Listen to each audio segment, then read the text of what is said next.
Goddard wasn't alone. Test launches were being performed in the Soviet Union and Germany as well.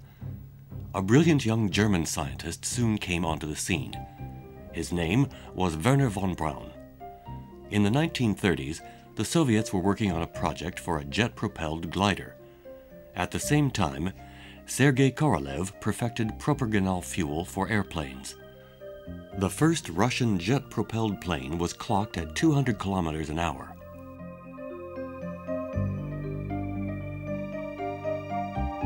Unfortunately, it crashed during one of its trial runs.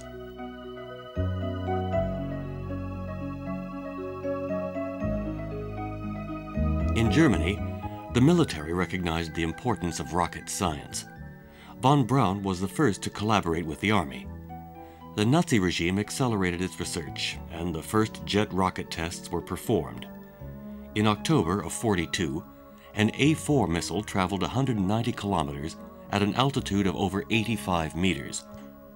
This flight was the result of innumerable upgrades and changes over the years.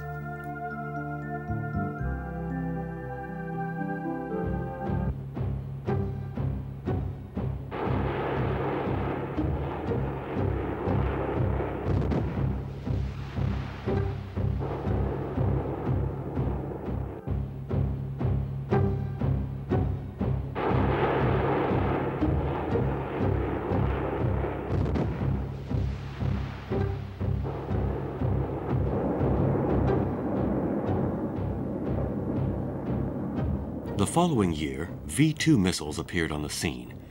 The heads of these rockets were loaded with 1-ton explosives. The British were worried by this progress during wartime, and 2 months later, they attacked the base at Peenemünde. September 6, 1944 marked the beginning of the bombings in London. In 7 months, more than 4,000 V-2s were dropped. Peenemünde base was finally destroyed. At the end of the war, von Braun went to the United States. The Americans were about 5 months behind the Germans in the field of rocket development. With von Braun's help, America entered the space race.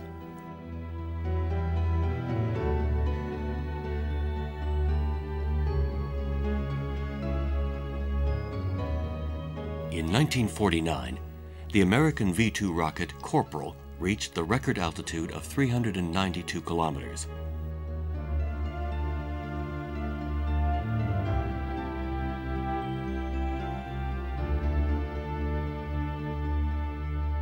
On their end, the Soviets were testing their rockets as well. It was the beginning of the space race between these two superpowers. This rivalry had a positive effect on the advancement of space technology on both sides. The Soviet program was led by Korolev, who experimented with different launching techniques and became interested in the human body's reaction in space.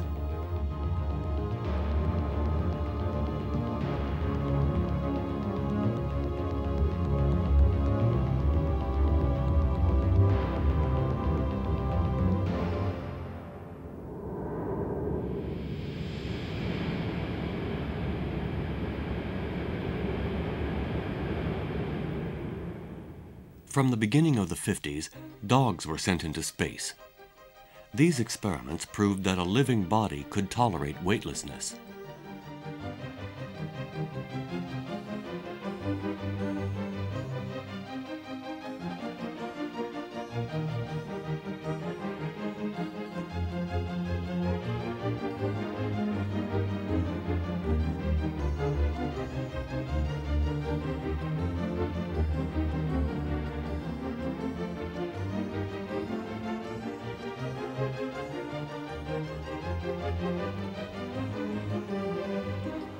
October 4th, 1957, the USSR became the first country ever to send a satellite into orbit. Sputnik 1, meaning Journey's Companion, was a success that would mark the true beginning of the space age.